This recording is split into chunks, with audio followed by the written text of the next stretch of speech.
Bonne nouvelle selon Marc. Marc, chapitre 1. La bonne nouvelle de Jésus-Christ, Fils de Dieu, commence ici. Dans le livre du prophète Ésaïe, on lit: Moi, Dieu, je vais envoyer mon messager devant toi pour préparer ton chemin. Quelqu'un crie dans le désert: Préparez la route du Seigneur, faites-lui des chemins bien droits. Ainsi Jean-Baptiste vient dans le désert. Il lance cet appel: Faites-vous baptiser pour montrer que vous voulez changer votre vie, et Dieu pardonnera vos péchés. Tous les habitants de la région de Judée et de la ville de Jérusalem viennent vers Jean. Ils avouent leurs péchés devant tout le monde, et Jean les baptise dans l'eau du Jourdain. Jean porte un vêtement en poil de chameau, et il a une ceinture de cuir autour de la taille. Il mange des sauterelles et du miel sauvage. Il annonce: Celui qui va venir après moi est plus puissant que moi. Je ne suis pas digne de me baisser pour lui enlever ses sandales. Moi, je vous ai baptisé dans l'eau, mais lui, il vous baptisera dans l'Esprit Saint. Alors Jésus arrive de Nazareth, village de Galilée. Jean le baptise dans le Jourdain. Au moment où Jésus sort de l'eau, il voit le ciel s'ouvrir, et il voit l'Esprit Saint descendre sur lui comme une colombe. Une voix vient du ciel et lui dit: Tu es mon Fils très aimé. C'est toi que j'ai choisi avec joie. Tout de suite après, l'Esprit Saint envoie Jésus dans le désert. Pendant 40 jours, il reste dans le désert et il est tenté par Satan. Jésus est avec les bêtes sauvages et les anges le servent. Un jour, Jean est mis en prison. Alors Jésus va en Galilée. Il annonce la bonne nouvelle de Dieu et il dit: Le moment décidé par Dieu est arrivé et le royaume de Dieu est tout près de vous.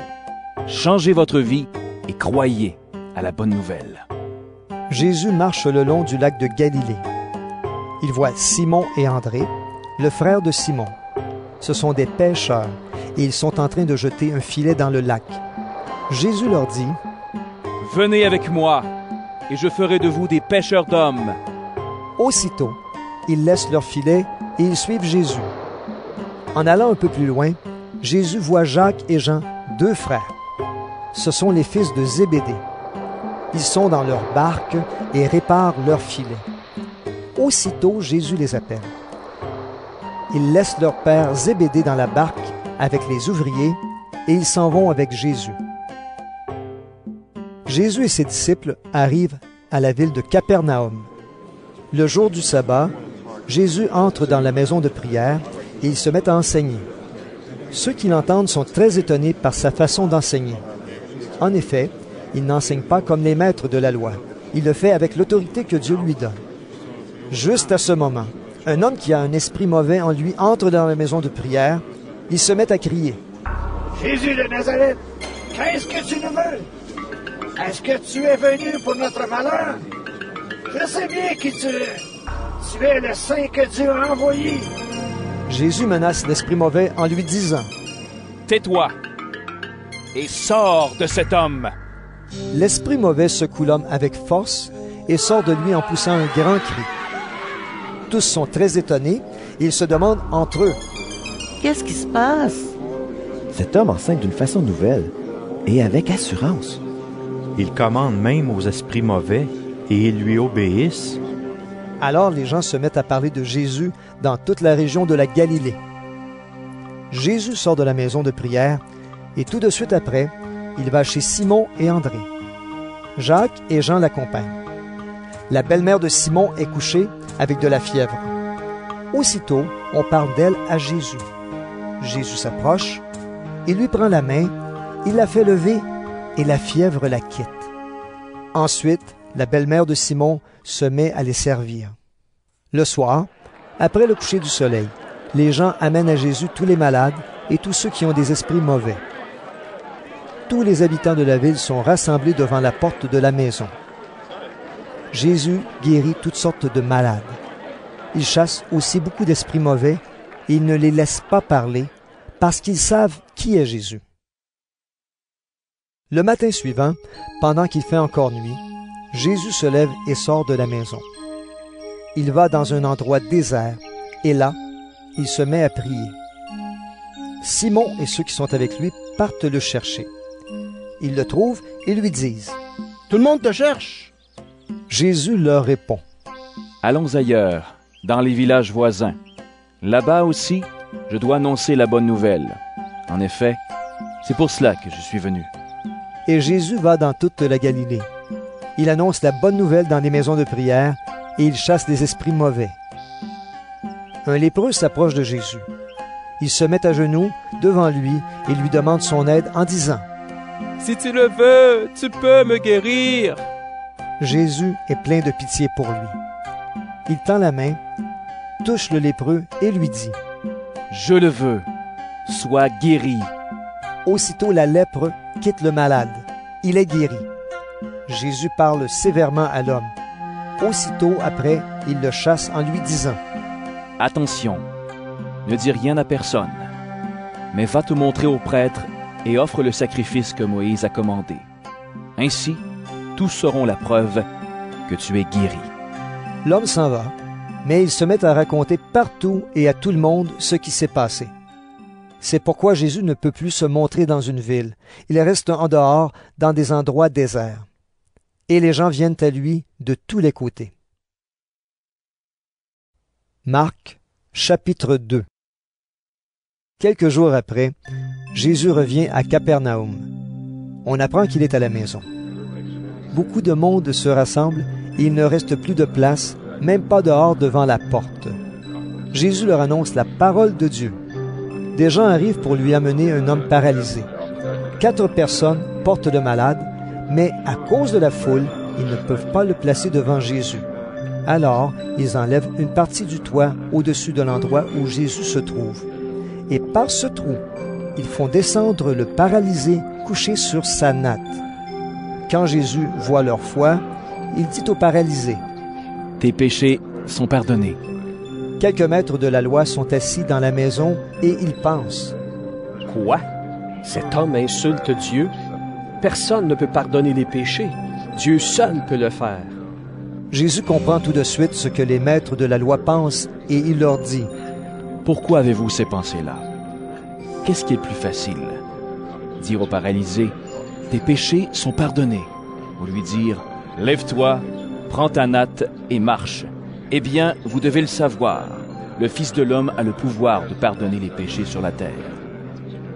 Alors Jésus dit au paralysé, « Je te le demande, lève-toi, prends ta natte et rentre chez toi. » Aussitôt, l'homme se lève devant tout le monde, il prend sa natte et il sort.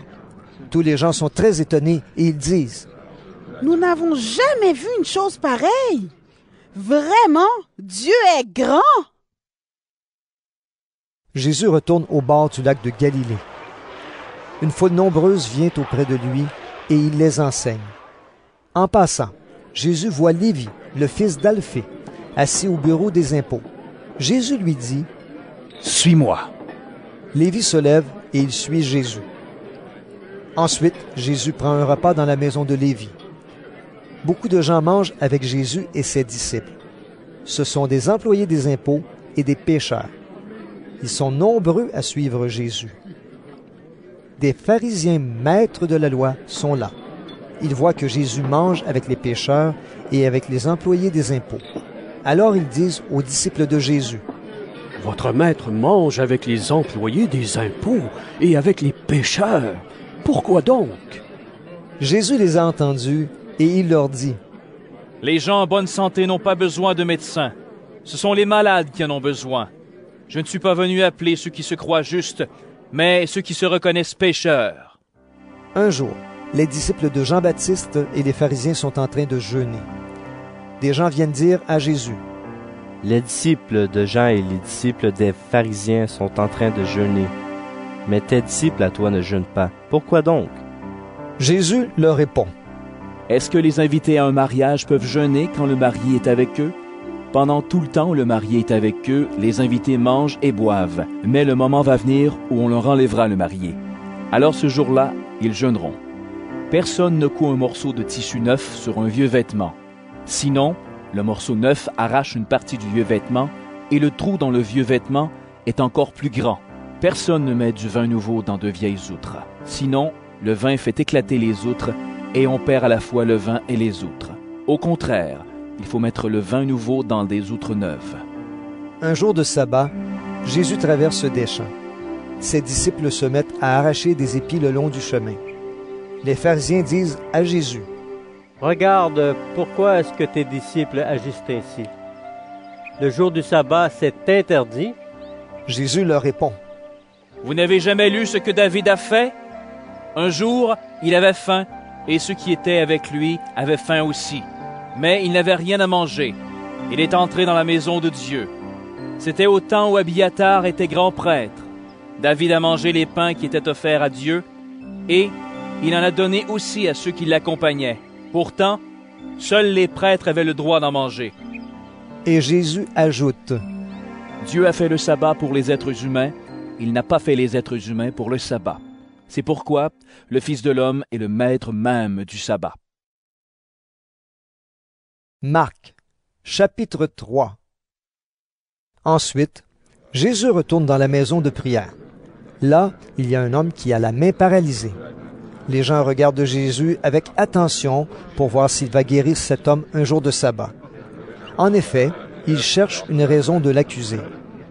Jésus dit à l'homme qui a la main paralysée: « Lève-toi ici, devant tout le monde. » Ensuite, il dit à ceux qui sont là: « Le jour du sabbat, qu'est-ce qu'il est permis de faire? Du bien ou du mal? De sauver la vie de quelqu'un ou de le laisser mourir? » Mais ils ne répondent pas. Jésus les regarde tous avec colère. Il est triste parce qu'ils ne veulent pas comprendre. Il dit à l'homme: « Tends ta main. » L'homme tend sa main et elle est guérie. Les pharisiens sortent de la maison de prière. Aussitôt, ils se réunissent avec les gens du parti d'Hérode Antipas pour voir comment faire mourir Jésus. Jésus part avec ses disciples vers le lac de Galilée. Une foule nombreuse le suit. Les gens viennent de Galilée, de Judée, de Jérusalem, de l'Idumée, de la région qui est de l'autre côté du Jourdain et des environs de Tyr et de Sidon. Cette grande foule vient voir Jésus parce qu'elle a appris tout ce qu'il fait. Alors Jésus dit à ses disciples: « Préparez-moi une barque pour que la foule ne m'écrase pas. » En effet, Jésus a guéri beaucoup de gens, et tous ceux qui souffrent de maladies se précipitent sur lui pour le toucher. Quand les esprits mauvais voient Jésus, ils se jettent à ses pieds en criant: « Tu es le Fils de Dieu! » Mais Jésus leur commande sévèrement: « Ne dites pas qui je suis. » Ensuite, Jésus va dans la montagne. Il appelle les hommes qu'il veut, et ils viennent auprès de lui. Parmi eux, il en choisit 12, et il leur donne le nom d'apôtres. Il les choisit pour les avoir avec lui et pour les envoyer annoncer le royaume de Dieu. Il leur donne aussi le pouvoir de chasser les esprits mauvais. Voici les 12 apôtres: Simon, à qui Jésus donne le nom de Pierre, Jacques, fils de Zébédée, et Jean, frère de Jacques. Jésus leur donne le nom de Boanerges, c'est-à-dire les hommes pareils au tonnerre. André, Philippe, Barthélemy, Matthieu, Thomas, Jacques, fils d'Alphée, Thaddée, Simon qu'on appelle le nationaliste, et Judas Iscariote, celui qui va livrer Jésus.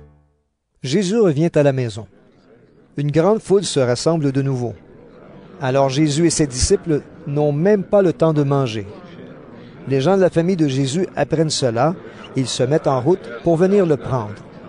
En effet, ils disent: « Jésus est devenu fou. » Les maîtres de la loi qui sont venus de Jérusalem disent: « Jésus a en lui Satan, le chef des esprits mauvais, et c'est Satan qui lui donne le pouvoir de chasser ces esprits. » Alors Jésus appelle les maîtres de la loi et il leur dit, en utilisant des comparaisons: « Comment Satan, l'esprit du mal, peut-il chasser l'esprit du mal?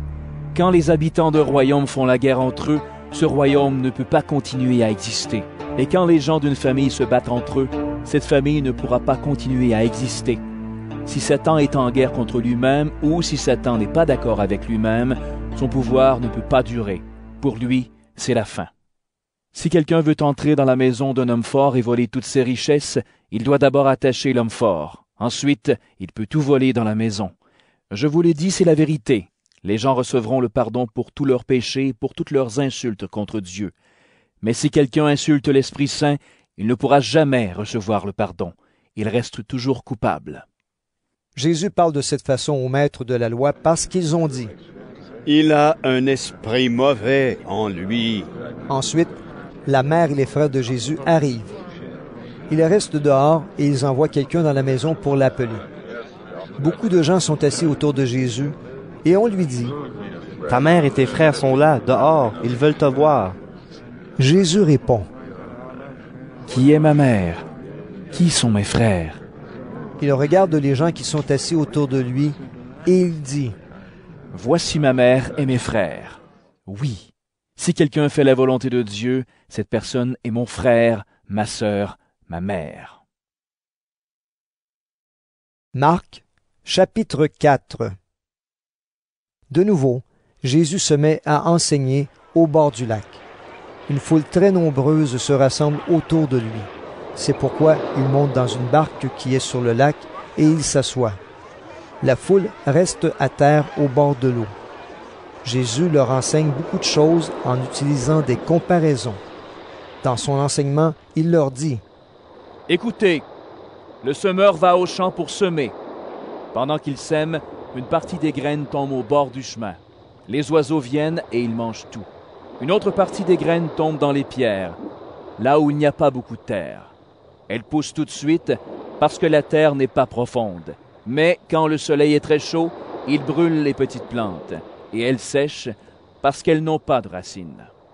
Une autre partie des graines tombe au milieu des plantes épineuses. Ces plantes poussent et étouffent les graines, alors celles-ci ne donnent rien. Une autre partie des graines tombe dans la bonne terre. Les plantes poussent, elles se développent et produisent des épis. Les uns donnent 30 grains, d'autres 60 et d'autres 100. Et Jésus ajoute « Celui qui a des oreilles pour écouter, qu'il écoute. » Quand Jésus est loin de la foule, les 12 apôtres et ceux qui sont avec Jésus lui demandent « Pourquoi est-ce que tu utilises des comparaisons? » Jésus leur répond « Dieu vous donne à vous la vérité cachée du royaume de Dieu, mais les autres gens entendent seulement les comparaisons. Ainsi, ils regardent, mais ils ne voient pas. Ils entendent, mais ils ne comprennent pas. S'ils comprenaient, ils se tourneraient vers Dieu et Dieu leur pardonnerait. » Ensuite, Jésus dit à ceux qui sont là « Vous ne comprenez pas l'histoire du semeur? Alors comment allez-vous comprendre toutes les histoires qui parlent du royaume? Le semeur sème la parole de Dieu. Certaines graines sont tombées au bord du chemin. Le bord du chemin, ce sont les gens qui entendent la parole. Mais Satan arrive tout de suite et il enlève la parole semée dans leur cœur. D'autres graines sont tombées dans les pierres.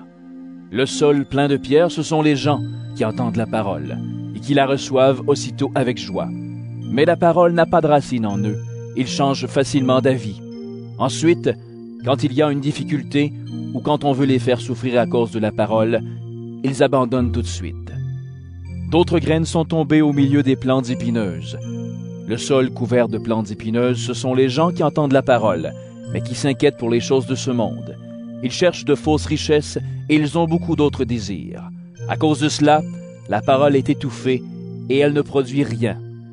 D'autres graines sont tombées dans la bonne terre. La bonne terre, ce sont les gens qui entendent la parole et qui la reçoivent. Ils donnent des fruits, les uns 30, d'autres 60, d'autres 100. Jésus leur dit encore Quand quelqu'un apporte une lampe, ce n'est pas pour la mettre sous un seau ou sous un lit. Au contraire, il la place bien en haut. Tout ce qui est caché, on pourra le voir. Tout ce qui est secret, cela paraîtra en pleine lumière. Celui qui a des oreilles pour écouter, qu'il écoute. Jésus leur dit encore Faites bien attention à ce que vous entendez. Dieu vous donnera comme vous donnez aux autres, et même il fera plus que vous. En effet, celui qui a quelque chose, on lui donnera encore plus. Mais celui qui n'a rien, on lui enlèvera même le peu de choses qu'il a. Jésus dit encore Le royaume de Dieu ressemble à ceci. Un homme sème des graines dans son champ. Ensuite, il continue à dormir pendant la nuit et à se lever chaque jour. Et pendant ce temps, les graines poussent et grandissent, mais cet homme ne sait pas comment. La terre fait elle-même pousser d'abord la plante, puis l'épi, enfin les grains dans l'épi. Et, dès que les grains sont mûrs, on se met au travail avec la faucille, parce que c'est le moment de la récolte. Jésus dit encore, « À quoi peut-on comparer le royaume de Dieu? Avec quelle histoire est-ce qu'on peut en parler? Le royaume de Dieu ressemble à une graine de moutarde. Quand on la sème dans la terre, c'est la plus petite de toutes les graines du monde. Mais ensuite, elle pousse et elle devient la plus grande de toutes les plantes. Elle a des branches si grandes que les oiseaux peuvent faire leur nid sous son ombre. » Jésus annonce à tout le monde la parole de Dieu, en racontant beaucoup d'histoires de cette sorte. Il le fait dans la mesure où ils peuvent comprendre. Jésus leur parle toujours avec des comparaisons. Mais quand il est seul avec ses disciples, il leur explique tout. Le soir de ce jour-là, Jésus dit à ses disciples, « Allons de l'autre côté du lac. » Il quitte la foule et les disciples font partir la barque où Jésus se trouve. Il y a d'autres barques à côté d'eux. Un vent très violent se met à souffler. Les vagues se jettent sur la barque et beaucoup d'eau entre déjà dans la barque. Jésus est à l'arrière, il dort, la tête sur un coussin. Ses disciples le réveillent et lui disent, « Maître, nous allons mourir. Cela ne te fait rien? » Jésus se réveille. Il menace le vent et dit au lac, « Silence! Calme-toi! » Alors le vent s'arrête de souffler et tout devient très calme. Jésus dit à ses disciples, « Pourquoi est-ce que vous avez peur? Vous n'avez donc pas encore de foi? » Mais les disciples sont effrayés et ils se disent entre eux, « Qui donc est cet homme? Même le vent et l'eau lui obéissent. » Marc, chapitre 5. Jésus et ses disciples arrivent de l'autre côté du lac, dans le pays des Géraséniens. Jésus descend de la barque. Aussitôt, un homme sort du cimetière et vient à sa rencontre. Cet homme a un esprit mauvais en lui. Il habite parmi les tombes. Personne ne peut plus le tenir attaché, même avec une chaîne. En effet, on a souvent attaché ses mains et ses pieds avec des chaînes, mais il les a toutes cassées et personne n'a la force de le faire tenir tranquille. Tout le temps, le jour et la nuit, il vit parmi les tombes et sur les collines. Il pousse des cris et se blesse avec des pierres. Quand il voit Jésus de loin, il court et se met à genoux devant lui. Il crie d'une voix forte, « Jésus, Fils du Dieu très haut, qu'est-ce que tu me veux? Je t'en prie, au nom de Dieu, ne me fais pas de mal. » Il dit cela parce que Jésus lui donne cet ordre. « Esprit mauvais, sors de cet homme! » Jésus demande à l'homme, « Comment t'appelles-tu? » Il lui répond, « Je m'appelle Armée, parce que nous sommes nombreux. » Et il supplie Jésus en insistant, « Ne chasse pas ces esprits loin du pays. » Il y a là un grand troupeau de cochons. Ils cherchent leur nourriture près de la colline. Les esprits mauvais supplient Jésus en disant, « Envoie-nous dans ces cochons. Laisse-nous entrer en eux. » Jésus leur donne la permission. Alors les esprits mauvais sortent de l'homme et ils entrent dans les cochons. Le troupeau compte à peu près 2000 cochons. Ils se précipitent tous du haut de la pente dans le lac et ils se noient. Les gardiens du troupeau partent en courant. Ils vont raconter la nouvelle dans la ville et dans les villages. Les gens viennent voir ce qui s'est passé. Ils arrivent auprès de Jésus et voient l'homme qui avait des esprits mauvais. Il est assis, maintenant, il porte des vêtements et il est normal. Alors les gens ont peur. Ceux qui ont tout vu racontent aux autres ce qui est arrivé à l'homme aux esprits mauvais et ce qui est arrivé aux cochons. Les gens se mettent à supplier Jésus en disant, « Quitte notre pays! » Jésus monte dans la barque. L'homme qui avait les esprits mauvais lui demande, « S'il te plaît, je veux rester avec toi. » Jésus n'accepte pas, mais il lui dit, « Retourne chez toi, dans ta famille. Raconte tout ce que le Seigneur a fait pour toi et comment il a eu pitié de toi. » L'homme s'en va. Il se met à annoncer dans la région des 10 villes tout ce que Jésus a fait pour lui, et tout le monde est très étonné. Quand Jésus revient en barque de l'autre côté du lac, une grande foule se rassemble autour de lui. Il est au bord du lac. Un des chefs de la maison de prière arrive. Il s'appelle Jaïrus. Il voit Jésus, se jette à ses pieds et il le supplie en insistant. Ma petite fille est mourante. Viens poser les mains sur sa tête pour qu'elle guérisse et qu'elle vive. Jésus s'en va avec lui. Une foule nombreuse l'accompagne et les gens sont très serrés autour de Jésus. Dans la foule, il y a une femme qui perd du sang depuis 12 ans. Elle a beaucoup souffert chez de nombreux médecins. Elle a dépensé tout son argent, mais elle ne va pas mieux. Au contraire, elle va plus mal. Cette femme a entendu parler de Jésus. Alors elle vient dans la foule derrière lui et elle touche son vêtement. En effet, elle se dit, « Si je touche au moins ses vêtements, je serai guérie. » Aussitôt, son sang s'arrête de couler et elle se rend compte qu'elle est guérie de sa maladie. Au même moment, Jésus sent qu'une force est sortie de lui. Il se retourne au milieu de la foule et il demande, « Qui a touché mes vêtements? » Ses disciples lui répondent, « Tu le vois bien? La foule est très serrée autour de toi et tu demandes qui m'a touché. » Et Jésus regarde autour de lui pour voir qui a fait cela. La femme tremble de peur parce qu'elle sait ce qui lui est arrivé. Elle vient se jeter aux pieds de Jésus et elle lui dit toute la vérité. Jésus lui dit, « Ta foi t'a sauvé. Va en paix et sois guéri de ta maladie. » Pendant que Jésus dit cela, des gens arrivent de la maison de Jaïrus et ils disent à celui-ci, « Ta fille est morte. Ne dérange plus le maître. » Mais Jésus a entendu ces mots et il dit au chef de la maison de prière, « N'aie pas peur, crois seulement. » Il ne permet à personne de l'accompagner, sauf à Pierre, Jacques et Jean, le frère de Jacques. Ils arrivent à la maison de Jaïrus. Là, il y a beaucoup de bruit. Jésus voit que les gens pleurent et poussent de grands cris. Il entre dans la maison et leur dit, « Pourquoi faites-vous tout ce bruit? Et pourquoi est-ce que vous pleurez? La petite fille n'est pas morte, mais elle dort. » Les gens se moquent de lui. Alors Jésus fait sortir tout le monde. Il prend avec lui le père et la mère de l'enfant et ses 3 disciples. Il entre dans la pièce où la petite fille se trouve. Il la prend par la main et lui dit, « Talita cum. » Cela veut dire, « Petite fille, je te le dis, lève-toi. » La petite fille se lève tout de suite et elle se met à marcher. Elle a 12 ans. Ceux qui sont là sont très étonnés. Mais Jésus leur demande avec force, « Ne dites rien à personne. » Ensuite, il leur dit, « Donnez-lui quelque chose à manger. » Marc, chapitre 6. Jésus quitte cet endroit et il va à Nazareth, la ville où il a grandi. Ses disciples l'accompagnent. Le jour du sabbat, il se met à enseigner dans la maison de prière. Il y a beaucoup de gens. En l'écoutant, ils sont très étonnés et ils disent, « Qui lui a appris tout cela? Cette sagesse qu'il a reçue, qu'est-ce que c'est?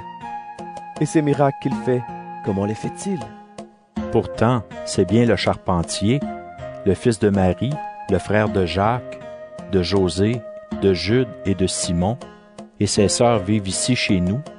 Cela empêche les gens de Nazareth de croire en Jésus. Alors Jésus leur dit, « Un prophète est respecté partout, sauf dans sa ville, dans sa famille et dans sa maison. » Jésus ne peut faire aucun miracle à Nazareth. Pourtant, il guérit quelques malades en posant les mains sur leur tête. Et il s'étonne parce que les gens ne croient pas. Ensuite, Jésus va enseigner dans tous les villages qui sont autour de Nazareth. Il appelle les 12 apôtres et il se met à les envoyer 2 par 2. Il leur donne pouvoir sur les esprits mauvais. Voici ce qu'il leur commande. « Pour la route, ne prenez rien avec vous, sauf un bâton, pas de pain, pas de sac, pas d'argent dans votre poche.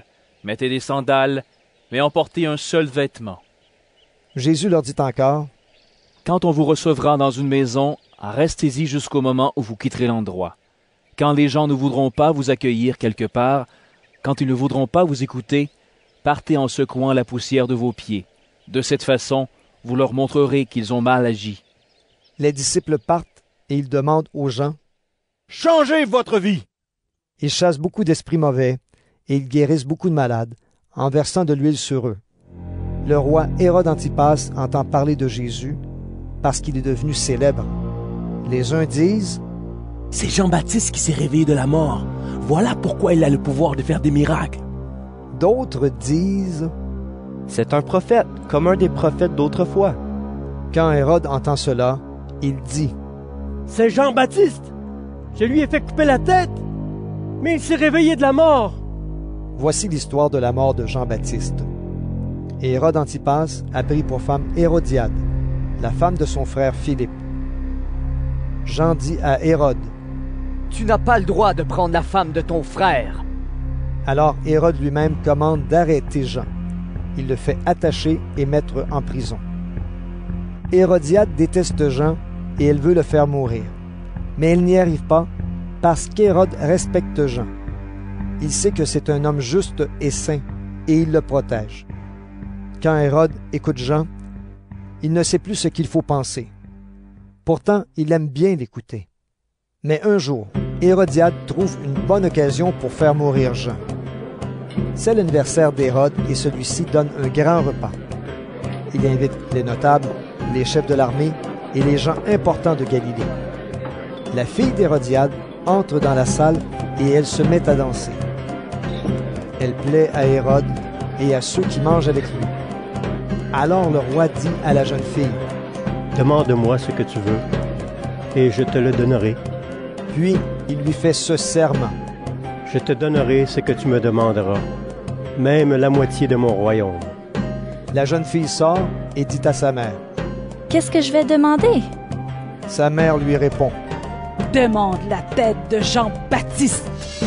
La jeune fille se dépêche de retourner auprès du roi et elle lui dit: Je veux que tu me donnes tout de suite, sur un plat, la tête de Jean-Baptiste. Le roi devient tout triste, mais il n'ose pas repousser sa demande parce qu'il a fait un serment devant les invités. Aussitôt, il donne cet ordre à un soldat: Va et apporte-moi la tête de Jean. Le soldat part, il va dans la prison pour couper la tête de Jean. Il apporte la tête sur un plat. Il la donne à la jeune fille, et la jeune fille la donne à sa mère. Quand les disciples de Jean apprennent cela, ils viennent prendre son corps et ils le mettent dans une tombe. Les apôtres se réunissent auprès de Jésus. Ils lui racontent tout ce qu'ils ont fait et ce qu'ils ont enseigné. Jésus leur dit: Venez avec moi dans un endroit isolé, loin de tout le monde, pour vous reposer un peu. En effet, il y a beaucoup de gens qui vont et viennent, et les apôtres n'ont même pas le temps de manger. Ils partent dans une barque, seuls, pour aller dans un endroit isolé. Mais les gens les voient partir, et beaucoup les reconnaissent. Alors ils viennent en courant de toutes les villes, et ils arrivent avant Jésus et ses disciples. Quand Jésus descend de la barque, il voit une grande foule. Son cœur est plein de pitié. En effet, les gens sont comme des moutons sans berger, et il se met à leur enseigner beaucoup de choses. Il est déjà tard. Les disciples s'approchent de Jésus et lui disent: Il est déjà tard et cet endroit est isolé. Renvoie les gens dans les fermes et les villages des environs. Là, ils pourront acheter quelque chose à manger. Jésus répond à ses disciples: Donnez-leur vous-même à manger. Ils lui disent: Est-ce que nous devons aller acheter du pain pour 200 pièces d'argent? Ainsi nous leur donnerons à manger. Jésus leur dit: Vous avez combien de pain? Allez voir. Ils se renseignent et lui répondent: Nous avons 5 pains et 2 poissons. Jésus donne cet ordre à ses disciples: Dites à tout le monde de s'asseoir par groupe sur l'herbe verte. Les gens s'assoient, par groupe de 100 et par groupe de 50. Jésus prend les 5 pains et les 2 poissons. Il lève les yeux vers le ciel et dit une prière de bénédiction. Il partage les pains et les donne aux disciples. Alors les disciples les distribuent à la foule. Jésus partage aussi les 2 poissons entre tout le monde. Tous mangent autant qu'ils veulent. On emporte les morceaux de pain et les poissons qui restent. Cela remplit 12 paniers. Et il y a 5000 hommes qui ont mangé. Tout de suite après, Jésus oblige ses disciples à monter dans la barque. Il veut qu'ils passent avant lui de l'autre côté du lac, vers la ville de Bethsaïda. Pendant ce temps, il veut faire partir la foule. Jésus la renvoie donc, puis il s'en va dans la montagne pour prier. Quand la nuit arrive, la barque est au milieu du lac et Jésus est seul à terre. Il voit que ses disciples ont du mal à ramer parce que le vent souffle contre eux. Alors, vers la fin de la nuit, Jésus vient vers eux en marchant sur l'eau. Il veut les dépasser. Les disciples le voient marcher sur l'eau et ils croient que c'est un fantôme. Ils se mettent à crier. En effet, tous le voient et ils sont effrayés. Mais Jésus leur parle tout de suite en disant: « Rassurez-vous, c'est moi, n'ayez pas peur. » Il monte à côté d'eux dans la barque et le vent s'arrête de souffler. Les disciples sont profondément étonnés. En effet, ils n'ont pas compris ce qui s'est passé quand Jésus a partagé les pains. Leur cœur est fermé. Jésus et ses disciples finissent de traverser le lac et ils arrivent dans la région de Génézareth. Ils descendent de la barque et les gens reconnaissent Jésus tout de suite. Alors, ils courent dans toute la région, ils se mettent à apporter les malades sur leurs nattes partout où ils entendent dire « Jésus est là !» Partout où Jésus va, dans les villages, les villes, les fermes, les gens viennent mettre les malades sur les places et ils le supplient. « Laisse-les seulement toucher le bord de ton vêtement. » Et tous ceux qui le touchent sont guéris. Marc, chapitre 7. Les pharisiens et quelques maîtres de la loi sont venus de Jérusalem et ils se rassemblent autour de Jésus. Ils voient que certains disciples mangent avec des mains impures, c'est-à-dire non lavées selon la coutume religieuse. En effet, les pharisiens et tous les autres juifs obéissent à la tradition de leurs ancêtres. Avant de manger, ils se lavent toujours les mains avec soin. Quand ils reviennent de la place publique, ils se lavent toujours avant de manger. Ils respectent aussi beaucoup d'autres coutumes qu'ils ont reçues des ancêtres. Par exemple, la façon de laver les verres, les pots et les plats. C'est pourquoi les pharisiens et les maîtres de la loi disent à Jésus: « Tes disciples ne vivent pas selon la tradition des ancêtres. Ils mangent avec des mains impures. Pourquoi donc? » Jésus leur répond: « Vous êtes des hommes faux. Ésaïe avait raison quand il a parlé de vous de la part de Dieu. On lit en effet, ce peuple me respecte en parole seulement, mais son cœur est très loin de moi. Ils me font des prières et des sacrifices, mais cela ne vaut rien. En effet, ce qu'ils enseignent avec assurance, ce sont des commandements humains. » Jésus dit encore: « Vous abandonnez le commandement de Dieu, vous obéissez à la tradition des hommes. Vous êtes très habiles pour abandonner le commandement de Dieu et pour garder votre tradition à vous. En effet, Moïse a dit: « Respecte ton père et ta mère. » Il a dit aussi: « Celui qui maudit son père ou sa mère, il faut le faire mourir. » Mais vous dites aux gens: « Tu peux dire à ton père ou à ta mère: « J'aurai bien quelque chose à te donner pour t'aider. » Malheureusement, c'est corban, c'est-à-dire une offrande pour Dieu. Ainsi, vous leur permettez de ne plus rien faire pour leur père ou pour leur mère. Ainsi, vous vous servez de votre tradition pour supprimer la parole de Dieu. Et vous faites beaucoup d'autres choses comme celle-là.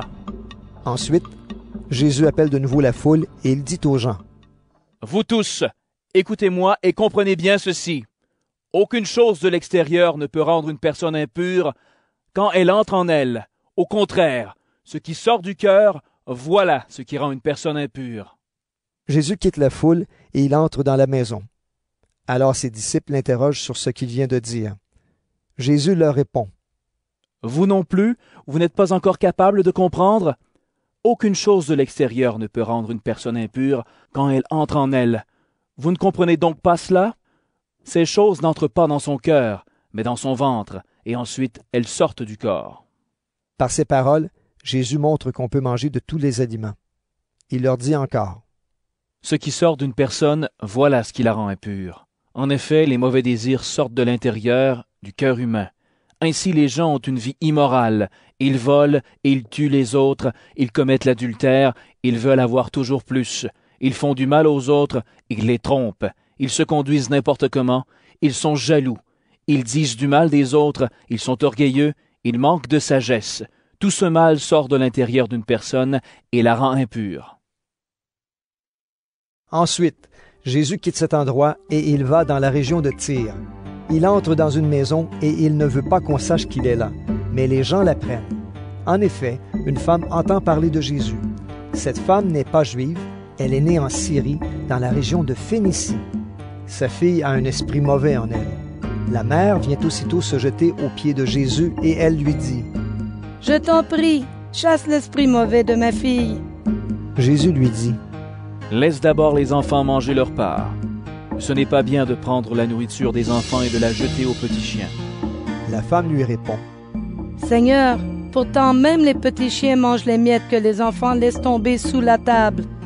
Jésus lui dit, À cause de cette parole, l'esprit mauvais est sorti de ta fille. Tu peux rentrer chez toi. La femme rentre chez elle et elle trouve son enfant couché sur le lit. L'esprit mauvais est sorti de la fille. Ensuite, Jésus quitte la région de Tyr. Il passe par Sidon. Il revient vers le lac de Galilée en traversant la région des 10 villes. Des gens lui amènent un homme qui est sourd et qui parle difficilement. Il supplie Jésus. Pose la main sur sa tête. Alors Jésus amène l'homme avec lui, loin de la foule. Il met les doigts dans ses oreilles, puis il lui touche la langue avec sa main mouillée de salive. Ensuite, Jésus lève les yeux vers le ciel, il pousse un soupir et dit « Ephata ». Cela veut dire « Ouvre-toi ». Aussitôt les oreilles de l'homme s'ouvrent. Sa langue est guérie et il peut parler normalement. Jésus donne cet ordre aux gens. Ne dites rien à personne. Mais chaque fois qu'il leur commande cela, les gens racontent encore plus ce que Jésus a fait. Ils sont profondément étonnés et ils disent « Tout ce qu'il fait est vraiment bien. Il fait entendre les sourds et il fait parler les muets. » Marc, chapitre 8. Un autre jour, une grande foule se rassemble de nouveau. Les gens n'ont rien à manger. Alors Jésus appelle ses disciples et leur dit « J'ai pitié de cette foule. Depuis 3 jours déjà, ils sont avec moi et ils n'ont rien à manger. Si je leur dis de rentrer chez eux sans manger, ils n'auront pas la force de continuer leur chemin. En effet, quelques-uns sont venus de loin. » Ses disciples lui répondent « Comment peut-on donner à manger à tous ces gens ici, dans cet endroit désert? » Jésus leur demande « Vous avez combien de pains? » Ils lui disent « 7. » Jésus commande à la foule de s'asseoir par terre. Il prend les 7 pains et il remercie Dieu. Il partage les pains et les donne aux disciples pour qu'ils les distribuent à la foule. Ils ont encore quelques petits poissons. Jésus dit une prière de bénédiction pour les poissons et il demande à ses disciples de les distribuer aussi. Les gens mangent autant qu'ils veulent. Les disciples emportent 7 paniers pleins de morceaux qui restent. Et pourtant, il y avait environ 4000 personnes. Ensuite, Jésus les renvoie. Tout de suite après, il monte dans la barque avec ses disciples et il va dans la région de Dalmanutha. Des pharisiens arrivent et se mettent à discuter avec Jésus. Ils veulent lui tendre un piège et lui disent « Fais un miracle devant nous. Ainsi tu nous prouveras que c'est Dieu qui t'envoie. » Jésus pousse un grand soupir et dit « Pourquoi est-ce que les gens d'aujourd'hui demandent un miracle? Je vous le dis, c'est la vérité. Les gens d'aujourd'hui ne verront aucun miracle. » Ensuite, Jésus quitte les pharisiens. Il monte dans la barque et il part de l'autre côté du lac. Les disciples ont oublié de prendre du pain. Ils ont un seul pain avec eux dans la barque. Jésus leur donne cet ordre. « Faites attention.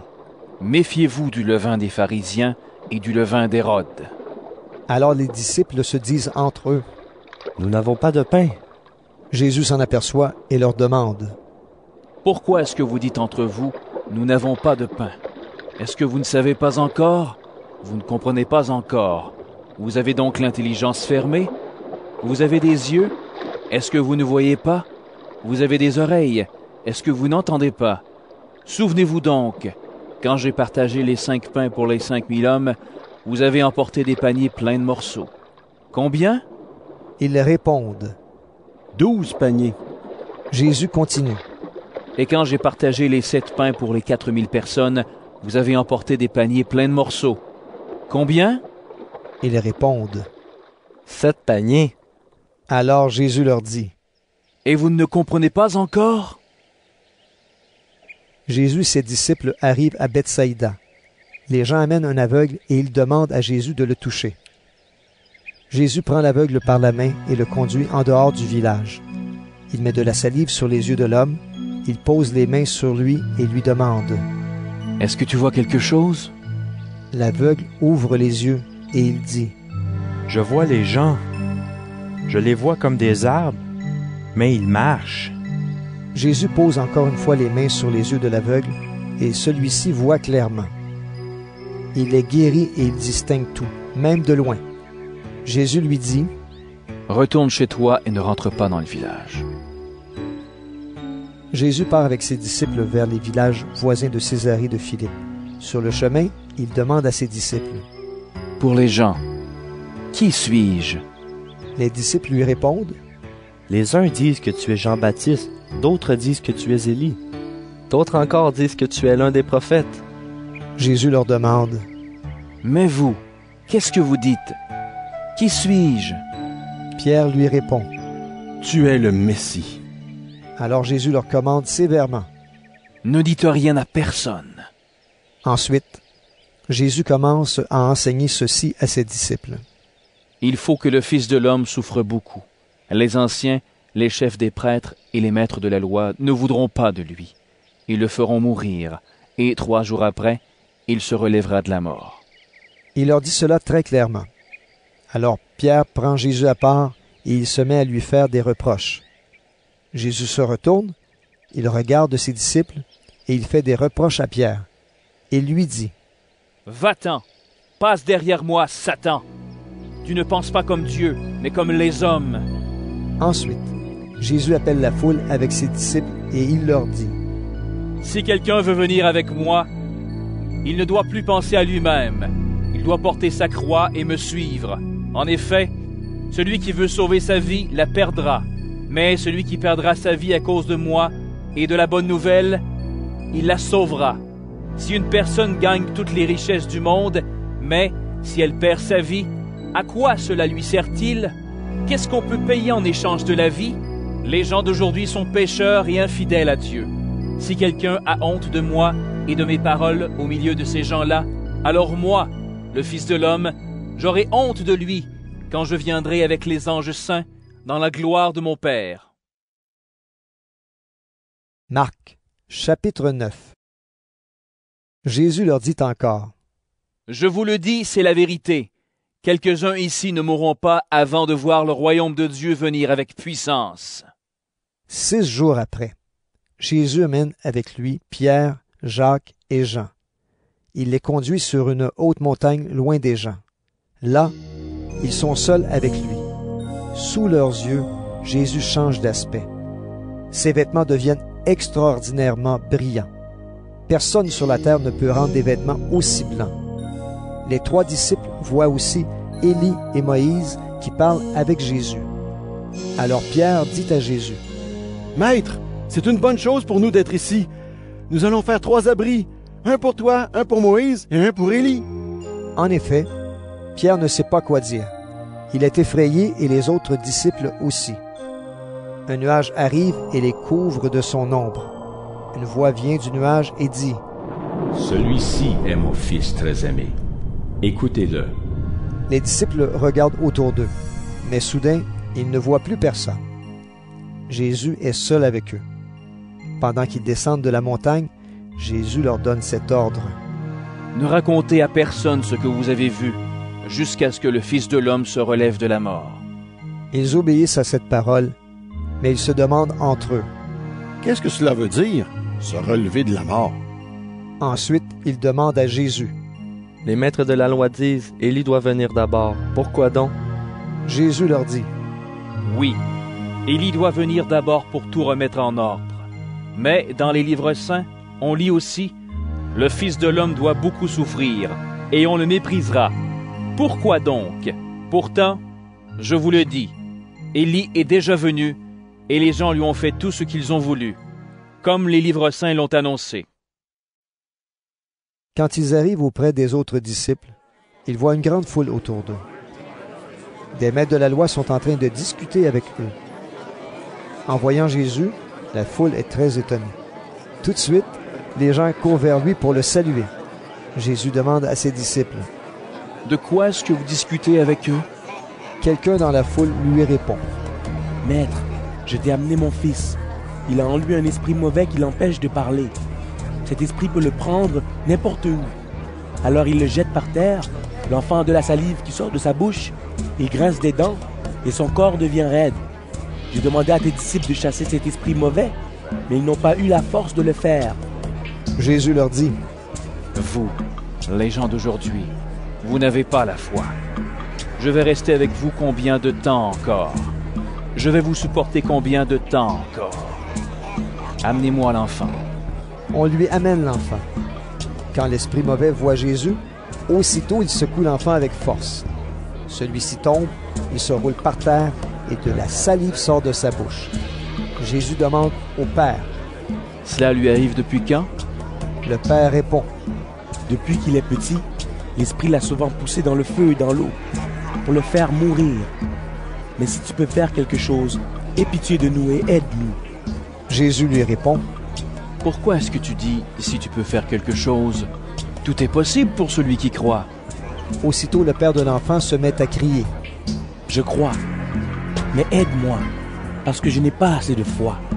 Jésus voit qu'une foule nombreuse se rassemble. Alors il menace l'esprit mauvais en lui disant, Esprit qui empêche de parler et d'entendre, sors de cet enfant et ne rentre plus jamais en lui. C'est un ordre. L'esprit pousse des cris. Il secoue l'enfant avec force et il sort. L'enfant a l'air d'être mort. Et beaucoup de gens disent, Il est mort! Mais Jésus le prend par la main. Il l'aide à se lever. Et l'enfant se met debout. Ensuite, Jésus rentre à la maison. Quand ses disciples sont seuls avec lui, il lui demande, Et nous n'avons pas pu chasser cet esprit. Pourquoi donc? Jésus leur répond, C'est seulement par la prière qu'on peut faire sortir ce genre d'esprit. Il quitte cet endroit et il traverse la Galilée. Jésus ne veut pas qu'on sache où il est. En effet, il enseigne ceci à ses disciples. Le Fils de l'homme va être livré aux mains des hommes. Ils vont le faire mourir et 3 jours après, il se relèvera de la mort. Mais les disciples ne comprennent pas ce qu'il leur dit, et ils ont peur de lui poser des questions. Ils arrivent à Capernaum. Quand ils sont dans la maison, Jésus demande à ses disciples, De quoi est-ce que vous avez discuté en marchant? Mais les disciples se taisent. En effet, sur le chemin, ils ont discuté entre eux pour savoir qui était le plus important. Alors Jésus s'assoit, il appelle les 12 apôtres et leur dit, Si quelqu'un veut être le premier, il doit être le dernier de tous et le serviteur de tous. Ensuite, il prend un enfant. Il le met au milieu du groupe, l'embrasse et il dit aux disciples, Si quelqu'un reçoit un de ces enfants à cause de moi, c'est moi qu'il reçoit. Et cette personne qui me reçoit, ce n'est pas moi qu'elle reçoit, elle reçoit celui qui m'a envoyé. Jean dit à Jésus, Maître, nous avons vu quelqu'un qui chasse les esprits mauvais en ton nom. Nous avons voulu l'empêcher de le faire parce qu'il n'est pas avec nous. Jésus lui dit, Ne l'empêchez pas. En effet, si quelqu'un fait un miracle en mon nom, il ne peut pas dire du mal de moi tout de suite après. Celui qui n'est pas contre nous est pour nous. Je vous le dis, c'est la vérité, si une personne vous donne à boire un verre d'eau parce que vous appartenez au Christ, elle recevra sa récompense. Supposons ceci. Quelqu'un fait tomber dans le péché l'un de ses petits qui croient en moi.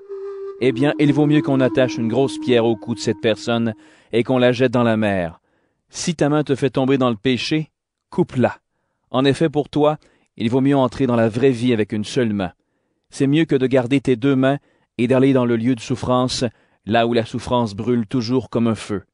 Si ton pied te fait tomber dans le péché, coupe-le. Pour toi, il vaut mieux entrer dans la vraie vie avec un seul pied. C'est mieux que de garder les 2 pieds et d'être jeté dans le lieu de souffrance. Si ton œil te fait tomber dans le péché, arrache-le. Pour toi, il vaut mieux entrer dans le royaume de Dieu avec un seul œil. C'est mieux que de garder les 2 yeux et d'être jeté dans le lieu de souffrance. Là, les vers ne meurent pas et la souffrance brûle toujours comme un feu. Tout le monde passera par le feu de la souffrance et recevra du sel pour devenir pur. Le sel est une bonne chose, mais quand le sel perd son goût, comment lui rendre son bon goût? Ayez du sel en vous-même et vivez en paix les uns avec les autres. Marc, chapitre 10. Ensuite, Jésus quitte cet endroit. Il va dans la région de Judée, qui est de l'autre côté du Jourdain. De nouveau, les foules se rassemblent auprès de lui et il les enseigne comme il en a l'habitude. des pharisiens s'approchent de Jésus. Ils veulent lui tendre un piège et lui demandent: Est-ce qu'un homme a le droit de renvoyer sa femme? Jésus leur demande à son tour: Quel est le commandement que Moïse vous a donné? Ils lui répondent: Moïse a permis à l'homme d'écrire une lettre de divorce pour renvoyer sa femme. Jésus leur dit: Moïse a écrit ce commandement pour vous, parce que votre cœur est fermé. Mais au commencement, quand Dieu a créé le monde, il a fait l'homme et la femme. C'est pourquoi l'homme quittera son père et sa mère pour vivre avec sa femme, et les deux deviendront comme une seule personne. Ainsi, ils ne sont plus deux, mais ils sont comme une seule personne. Ne séparez donc pas ce que Dieu a uni. Quand les disciples sont de retour à la maison, ils posent encore des questions à Jésus.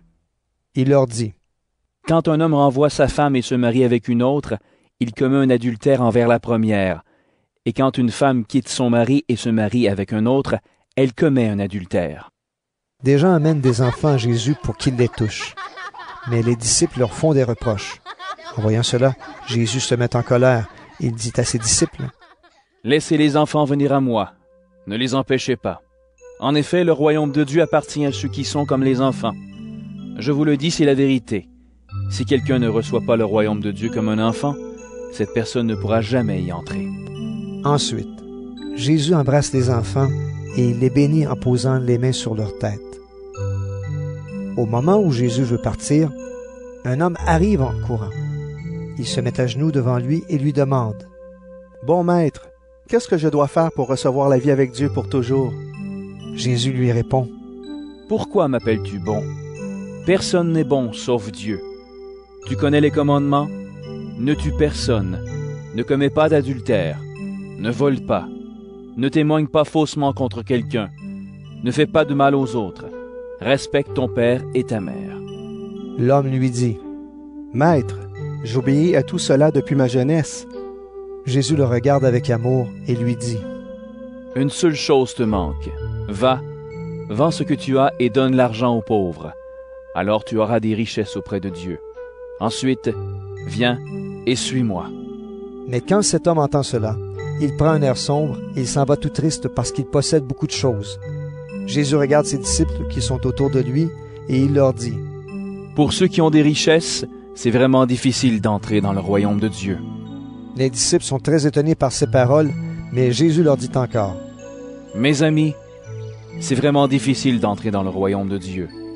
Est-ce qu'un chameau peut passer facilement par le trou d'une aiguille? Eh bien, pour un riche, c'est encore plus difficile d'entrer dans le royaume de Dieu. Les disciples sont de plus en plus étonnés et ils se disent entre eux: Mais alors, qui peut être sauvé? Jésus les regarde et leur dit: Pour les hommes, c'est impossible, mais non pour Dieu. En effet, pour Dieu, tout est possible. Alors Pierre lui dit: Écoute, nous avons tout quitté pour te suivre. Jésus lui répond: Je vous le dis, c'est la vérité. Si quelqu'un quitte maison, frère, sœur, mère, père, enfant et champ à cause de moi et de la bonne nouvelle, cette personne recevra 100 fois plus dès maintenant dans ce monde. Elle recevra des maisons, des frères, des sœurs, des mères, des enfants et des champs. En même temps, elle souffrira à cause de moi. Et dans le monde qui vient, elle recevra la vie avec Dieu pour toujours. Parmi ceux qui sont les premiers maintenant, beaucoup seront les derniers. Et parmi ceux qui sont les derniers maintenant, beaucoup seront les premiers. Jésus et ceux qui le suivent sont en route. Ils montent à Jérusalem. Jésus marche devant eux. Ses disciples sont effrayés et ceux qui les accompagnent ont peur. De nouveau, Jésus prend avec lui les 12 apôtres pour leur parler.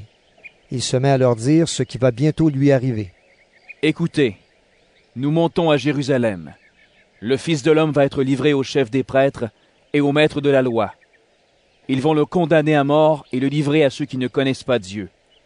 Ceux-ci vont se moquer de lui, ils cracheront sur lui, ils le frapperont à coups de fouet, puis ils le feront mourir. Mais 3 jours après, il se relèvera de la mort. Ensuite, Jacques et Jean, les 2 fils de Zébédée, viennent auprès de Jésus et ils lui disent: Maître, nous allons te demander quelque chose et nous souhaitons que tu acceptes. Jésus leur dit, « Qu'est-ce que vous voulez que je fasse pour vous? » Ils lui répondent, « Quand tu seras dans ta gloire, permets-nous de nous asseoir à côté de toi, l'un à ta droite et l'autre à ta gauche. » Jésus leur dit, « Vous ne savez pas ce que vous demandez. Est-ce que vous pouvez boire la coupe de souffrance que je vais boire? Est-ce que vous pouvez être plongé dans la souffrance comme je vais l'être? » Ils lui répondent, « Nous le pouvons. » Jésus leur dit, « Oui, vous boirez la coupe que je vais boire, et vous serez plongé dans la souffrance, comme moi. Mais je ne peux pas décider qui sera assis à ma droite ou à ma gauche. C'est Dieu qui a préparé ces places pour certains. C'est à eux qu'il les donnera. » Les 10 autres disciples entendent cela, et ils se mettent en colère contre Jacques et Jean. Alors Jésus les appelle auprès de lui, et il leur dit, « Vous le savez, ceux qu'on regarde comme les chefs des peuples les commandent comme des maîtres, et les gens importants font peser leur pouvoir sur les autres. Mais entre vous, cela ne se passe pas ainsi. Au contraire, si l'un de vous veut être important, il doit être votre serviteur, et si l'un de vous veut être le premier, il doit être l'esclave de tous. En effet, le Fils de l'homme n'est pas venu pour être servi. Il est venu pour servir et donner sa vie pour libérer un grand nombre de gens. » Jésus et ses disciples arrivent à Jéricho. Puis ils sortent de la ville avec une grande foule. Un aveugle appelé Bartimée, fils de Timée, est assis au bord du chemin. C'est un mendiant. Quand il apprend que Jésus de Nazareth arrive, il se met à crier, « Jésus, fils de David, aie pitié de moi. » Beaucoup de gens lui font des reproches et lui disent, « Tais-toi !» Mais l'aveugle crie encore plus fort, « Fils de David, aie pitié de moi. » Jésus s'arrête et dit, « Appelez-le. » Les gens appellent l'aveugle en lui disant, « Courage, lève-toi, il t'appelle. » L'aveugle jette son manteau. Il se lève d'un bond et il va vers Jésus. Jésus lui demande, « Qu'est-ce que tu veux? Qu'est-ce que je peux faire pour toi? » L'aveugle lui dit, « Maître, fais que je vois comme avant. » Jésus lui dit, « Va, ta foi t'a sauvé. » Aussitôt, l'aveugle voit comme avant et il se met à suivre Jésus sur le chemin. Marc, chapitre 11. Jésus et ses disciples approchent de Jérusalem. Ils sont près de Bethphagée et de Béthanie, vers le mont des Oliviers. Jésus envoie 2 disciples en leur disant, « Allez dans le village qui est devant vous. Là, vous verrez tout de suite un petit âne attaché avec une corde. Personne ne s'est encore assis sur lui. Détachez-le et amenez-le ici. Quelqu'un va peut-être vous demander, « Pourquoi est-ce que vous faites cela? » Vous répondrez, « Le Seigneur en a besoin, mais il va le renvoyer ici tout de suite. » Les disciples partent. Ils trouvent un petit âne dehors, dans la rue, attaché à la porte d'une maison. Ils le détachent. Des gens sont là. Quelques-uns leur demandent, « Qu'est-ce que vous faites? Pourquoi est-ce que vous détachez ce petit âne? » Les disciples répondent ce que Jésus a dit, et on les laisse partir. Les disciples amènent le petit âne auprès de Jésus. Ils mettent leurs vêtements sur l'âne, et Jésus s'assoit dessus. Beaucoup de gens étendent leurs vêtements sur le chemin. D'autres y mettent des branches vertes qu'ils ont coupées dans les champs. Ceux qui marchent devant Jésus et ceux qui le suivent crient, « Gloire à Dieu! Que Dieu bénisse celui qui vient en son nom! Que Dieu bénisse le royaume qui vient, le royaume de David, notre ancêtre! Gloire à Dieu au plus haut des cieux! » Jésus arrive à Jérusalem et il entre dans le temple. Après qu'il a tout regardé autour de lui, il part pour Béthanie avec les 12 apôtres. En effet, c'est déjà le soir. Le jour suivant, ils sortent de Béthanie. Jésus a faim. Il voit de loin un figuier avec des feuilles et il s'approche pour chercher des fruits. Mais quand il est près de l'arbre, il ne trouve que des feuilles. En effet, ce n'est pas la saison des figues. Alors Jésus dit au figuier, « Personne ne mangera plus jamais de tes fruits. » Et ses disciples entendent cela. Ils arrivent à Jérusalem. Jésus entre dans le temple. Ils se mettent à chasser ceux qui vendent et ceux qui achètent dans le temple. Il renverse les tables de ceux qui changent de l'argent. Il renverse aussi les chaises des marchands de colombes. Et il ne laisse personne transporter des objets à travers le temple. Ensuite, il enseigne ceci aux gens. Dans les livres saints, Dieu a dit, « On appellera ma maison, maison de prière pour tous les peuples. » Et Jésus ajoute, « Mais vous, vous en avez fait un abri pour les voleurs. » Les chefs des prêtres et les maîtres de la loi apprennent ce qui se passe. Ils cherchent comment faire mourir Jésus. En effet, ils ont peur de lui parce que toute la foule admire son enseignement. Quand le soir arrive, Jésus et ses disciples sortent de la ville. Le matin suivant, en passant le long du chemin, ils voient le figuier. Il est complètement sec jusqu'aux racines. Pierre se souvient de ce qui s'est passé et il dit à Jésus, « Maître, regarde, tu as jeté une malédiction au figuier. Il est devenu tout sec. » Alors Jésus dit à ses disciples, « Croyez en Dieu. Supposons ceci. Quelqu'un dit à cette montagne, « Va-t'en et jette-toi dans la mer. » Je vous le dis, c'est la vérité. Si cette personne n'hésite pas dans son cœur, mais si elle croit que sa parole va se réaliser, alors Dieu la réalisera. C'est pourquoi je vous le dis. Quand vous priez pour demander quelque chose, croyez que vous l'avez reçu, et Dieu vous le donnera. Et quand vous êtes debout pour prier, pardonnez à ceux qui vous ont fait du mal. Alors votre Père qui est dans les cieux vous pardonnera aussi vos fautes. » De nouveau, Jésus et ses disciples entrent dans Jérusalem. Pendant que Jésus marche dans le temple, les chefs des prêtres, les maîtres de la loi et les anciens s'approchent de lui. Ils lui demandent, « De quel droit est-ce que tu fais ces choses? Qui t'a donné le pouvoir de les faire? » Jésus leur dit, « Je vais vous poser une seule question. Répondez-moi. Ensuite, je vous dirai de quel droit je fais ces choses. Qui a envoyé Jean baptiser? Est-ce que c'est Dieu ou les hommes? » Ils discutent entre eux et se disent, « Si nous répondons « c'est Dieu », Jésus va nous dire « Vous n'avez pas cru ce que Jean disait, pourquoi donc? Mais si nous répondons « ce sont les hommes », alors... » Ils ont peur de la foule. En effet, tout le monde pense que Jean était vraiment un prophète. C'est pourquoi ils répondent à Jésus. « Nous ne savons pas. » Et Jésus leur dit, « Moi non plus, je ne vous dis pas de quel droit je fais ces choses. » Marc, chapitre 12. Après cela, Jésus se met à leur parler en utilisant des comparaisons. Il leur dit, « Un homme plante une vigne. Il l'entoure d'un mur. Il creuse un trou pour le pressoir à raisin. Il construit une tour pour surveiller la vigne. Ensuite, il laisse la vigne à des vignerons et il part en voyage. Au moment de la récolte, il envoie un serviteur vers les vignerons pour aller chercher son raisin. Mais les vignerons prennent le serviteur, ils le frappent et le renvoient sans rien lui donner. Le maître envoie un autre serviteur. Les vignerons le frappent à la tête et l'insultent. Le maître envoie encore un autre serviteur et les vignerons le tuent. Le maître envoie encore beaucoup d'autres serviteurs. Les vignerons frappent les uns et ils tuent les autres. Le maître n'a plus que son fils très aimé.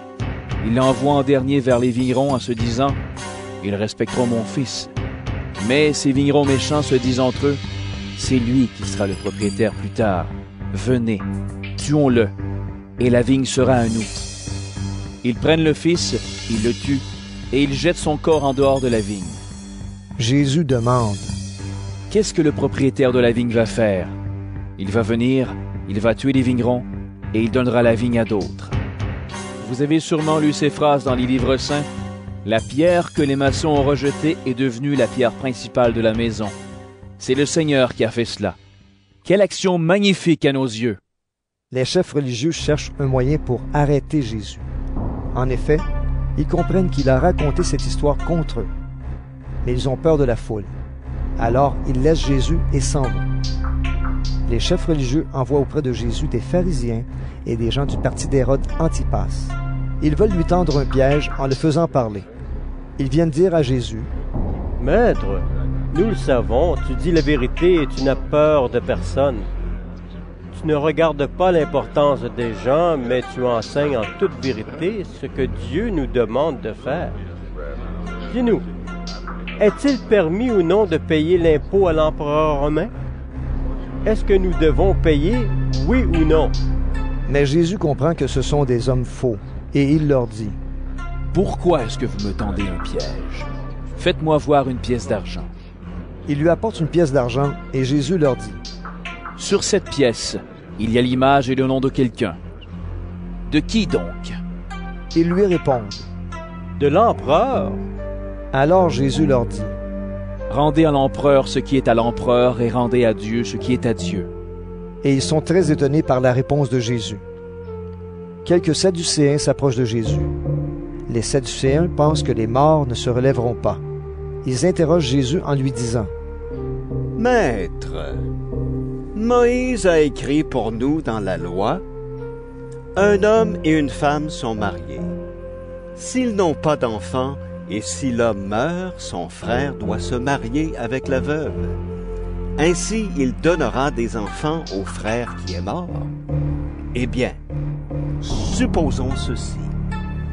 Il y a 7 frères. Le premier se marie et il meurt sans laisser d'enfants.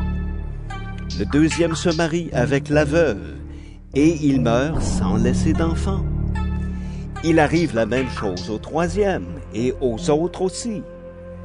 Les 7 frères meurent sans laisser d'enfants. Après eux tous, la femme meurt à son tour. Quand les morts se relèveront, elle sera la femme de qui? En effet, chacun des 7 frères a été son mari. Jésus leur dit, Vous vous trompez. Est-ce que vous savez pourquoi? Parce que vous ne connaissez ni les livres saints, ni la puissance de Dieu. Quand les morts se relèveront, les hommes et les femmes ne se marieront pas, mais ils vivront comme les anges auprès de Dieu. Au sujet des gens qui se relèveront, vous avez sûrement lu, dans le livre de Moïse, l'histoire du buisson. C'est là que Dieu a dit à Moïse, « Je suis le Dieu d'Abraham, le Dieu d'Isaac et le Dieu de Jacob. » Dieu n'est pas le Dieu des morts, mais il est le Dieu des vivants. Donc, vous vous trompez complètement. Un maître de la loi les a entendus discuter. Il voit que Jésus a bien répondu aux Sadducéens. Alors il s'approche de lui et lui demande, Quel est le plus important de tous les commandements? Jésus lui répond, Voici le commandement le plus important. Écoute, Israël, le Seigneur notre Dieu est le seul Seigneur. Tu dois aimer le Seigneur ton Dieu de tout ton cœur, de tout ton être, de toute ton intelligence et de toute ta force. Et voici le deuxième commandement. Tu dois aimer ton prochain comme toi-même. Il n'y a pas de commandement plus important que ces deux-là. Le maître de la loi dit à Jésus, Très bien, maître. Ce que tu as dit est vrai. Le Seigneur est le seul Dieu et il n'y a pas d'autre Dieu que lui. Nous devons l'aimer de tout notre cœur, de toute notre intelligence et de toute notre force. Et nous devons aimer notre prochain comme nous-mêmes. C'est beaucoup mieux que de brûler des animaux pour Dieu et de lui offrir d'autres sacrifices. Jésus voit que le maître de la loi a répondu de façon intelligente. Alors il lui dit, Tu n'es pas loin du royaume de Dieu. Et personne n'ose plus poser de questions à Jésus. Jésus enseigne dans le temple. Il pose cette question. Les maîtres de la loi disent que le Messie est fils de David. Mais comment peuvent-ils dire cela? David lui-même, rempli de l'Esprit Saint, a dit, « Le Seigneur déclare à mon maître, « Viens t'asseoir à ma droite, je vais mettre tes ennemis sous tes pieds. » David lui-même dit que le Messie est son maître. Alors comment le Messie peut-il être aussi fils de David? Une foule nombreuse écoute Jésus avec plaisir. Jésus dit dans son enseignement, « Attention, ne faites pas comme les maîtres de la loi. Ils aiment se promener avec de grands vêtements. Ils aiment qu'on les salue sur les places de la ville. Ils choisissent les premiers sièges dans les maisons de prière et les premières places dans les grands repas. Ils prennent aux veuves tout ce qu'elles ont et en même temps, ils font de longues prières pour faire semblant d'être bons. À cause de cela, Dieu les punira encore plus que les autres. » Dans le temple, il y a un endroit où les gens donnent de l'argent en offrande. Jésus s'assoit en face et il regarde ce qu'ils font. De nombreux riches mettent beaucoup d'argent. Une veuve pauvre arrive et elle met 2 pièces qui ont très peu de valeur. Alors Jésus appelle ses disciples et leur dit, « Je vous le dis, c'est la vérité. Cette veuve pauvre a donné plus que tous les autres. En effet, tous les autres ont mis de l'argent qu'ils avaient en trop. Mais elle, qui manque de tout, elle a donné tout ce qu'elle possédait, tout ce qu'elle avait pour vivre. Marc, chapitre 13. Ensuite, Jésus sort du temple, et un de ses disciples lui dit, « Maître, regarde, quelle belle pierre, quel grand bâtiment! » Jésus lui dit, « Tu vois ces grands bâtiments? Eh bien, il ne restera pas ici une seule pierre sur une autre, tout sera détruit. » Jésus s'assoit sur le mont des Oliviers, en face du temple. Pierre, Jacques, Jean et André sont seuls avec lui et lui demandent, « Dis-nous, quand est-ce que cela va arriver? Comment allons-nous savoir que c'est le moment? » Alors Jésus se met à leur dire, « Attention, ne vous laissez pas tromper. Beaucoup de gens vont venir en prenant mon nom. Ils diront, « C'est moi le Messie. » Ils vont tromper beaucoup de monde. Vous allez entendre parler de guerres proches et lointaines. N'ayez pas peur. Oui, tout cela doit arriver, mais ce ne sera pas encore la fin. Un peuple se battra contre un autre peuple, et un roi se battra contre un autre roi. Dans plusieurs régions, la terre tremblera, et il y aura la famine. Ces événements seront comme les premières douleurs de l'accouchement. Mais vous, écoutez bien ce qui va vous arriver. Des gens vous livreront aux tribunaux. On vous frappera dans les maisons de prière. On vous conduira devant des gouverneurs et des rois, à cause de moi. Alors vous serez mes témoins devant eux. En effet, il faut d'abord annoncer la bonne nouvelle à tous les peuples. Et quand on vous amènera pour vous juger, ne soyez pas inquiets d'avance en vous demandant « Qu'est-ce que nous allons dire ?» Vous direz les paroles que Dieu vous donnera à ce moment-là. En effet, ce n'est pas vous qui parlerez, mais c'est l'Esprit Saint. Le frère livrera son frère pour qu'on le tue. Le père fera la même chose avec son enfant. Les enfants deviendront les ennemis de leurs parents et ils les feront condamner à mort. Tout le monde vous détestera à cause de moi, mais celui qui résistera jusqu'à la fin, Dieu le sauvera.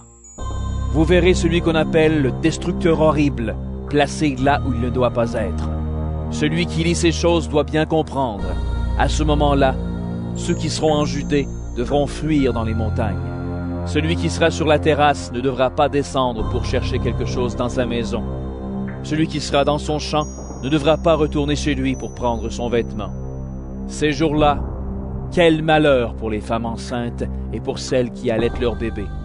Priez Dieu pour que cela n'arrive pas pendant la mauvaise saison. En effet, ces jours-là, les gens souffriront beaucoup. Personne n'a jamais souffert comme cela depuis le commencement du monde, quand Dieu a tout créé, jusqu'à maintenant, et personne ne souffrira plus jamais comme cela. Si le Seigneur Dieu n'avait pas décidé de diminuer le nombre de ces jours-là, personne ne pourrait sauver sa vie. Mais il a décidé de diminuer le nombre de ces jours à cause des gens qu'il a choisis. Quand quelqu'un vous dira « Regardez, le Messie est ici » ou bien « Regardez, le Messie est là », ne le croyez pas. En effet, des faux messies et des faux prophètes vont venir. Ils feront des choses étonnantes et des miracles, pour tromper si possible même ceux que Dieu a choisis. Donc, vous faites attention. Je vous ai prévenu de tout ce qui va arriver. Ces jours-là, les gens souffriront beaucoup. Ensuite, le soleil ne brillera plus, la lune ne donnera plus sa lumière. Les étoiles tomberont du ciel et les puissances qui sont dans le ciel trembleront. Alors, on verra arriver le Fils de l'homme entouré de nuages, avec toute sa puissance et toute sa gloire. Il enverra les anges et il rassemblera ceux qu'il a choisis des quatre coins de la terre, d'un bout du monde à l'autre. Comprenez bien la comparaison avec le figuier. Quand ses branches deviennent tendres, quand ses feuilles poussent, vous le savez, la nouvelle saison est bientôt là. De la même façon, quand vous verrez ces choses arriver, vous devez le savoir, le Fils de l'homme sera bientôt là. Il est à votre porte. Je vous le dis, c'est la vérité. Quand cela arrivera, les gens d'aujourd'hui ne seront pas tous morts. Le ciel et la terre disparaîtront, mais mes paroles ne disparaîtront jamais. Mais le jour et l'heure où ces choses arriveront, personne ne les connaît, ni les anges de Dieu, ni le Fils. Le Père est seul à les connaître. Faites attention. Ne dormez pas. En effet, vous ne savez pas quand ce moment viendra. Pensez par exemple à un homme qui part en voyage. Il quitte sa maison et la confie à ses serviteurs. Il donne à chacun un travail à faire et il commande aux gardiens de la porte de rester éveillés. Restez donc éveillés. En effet, vous ne savez pas quand le maître de la maison va venir. Ce sera peut-être le soir, ou au milieu de la nuit, ou quand le coq chante, ou le matin. S'il revient tout à coup, il ne faut pas qu'il vous trouve endormis. Ce que je vous dis, je le dis à tous. Restez éveillés. Marc, chapitre 14. Dans 2 jours, c'est la fête de la Pâque et la fête des pains sans levain. Les chefs des prêtres et les maîtres de la loi cherchent un moyen pour arrêter Jésus en secret et pour le faire mourir. En effet, ils se disent: Il ne faut pas l'arrêter pendant la fête, sinon le peuple va se révolter. Jésus est à Béthanie, dans la maison de Simon le lépreux. Il est en train de manger. Une femme arrive avec un très beau vase plein d'un parfum très cher fait avec du nard pur. Elle casse le vase et elle verse le parfum sur la tête de Jésus. Alors quelques-uns des invités ne sont pas contents du tout et ils se disent entre eux: Elle a gaspillé ce parfum. Pourquoi? On pouvait le vendre pour plus de 300 pièces d'argent et ensuite donner l'argent aux pauvres.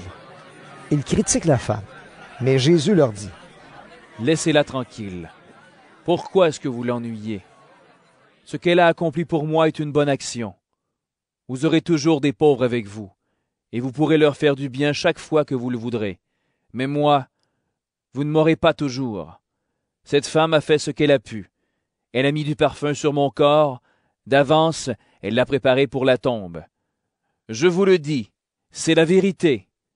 Partout où on annoncera la bonne nouvelle, dans le monde entier, on racontera ce que cette femme vient de faire et on se souviendra d'elle. Judas Iscariote, l'un des 12 apôtres, va voir les chefs des prêtres. Il veut leur livrer Jésus. Les chefs sont très contents d'entendre cela et ils promettent de donner de l'argent à Judas. Celui-ci cherche une bonne occasion pour leur livrer Jésus.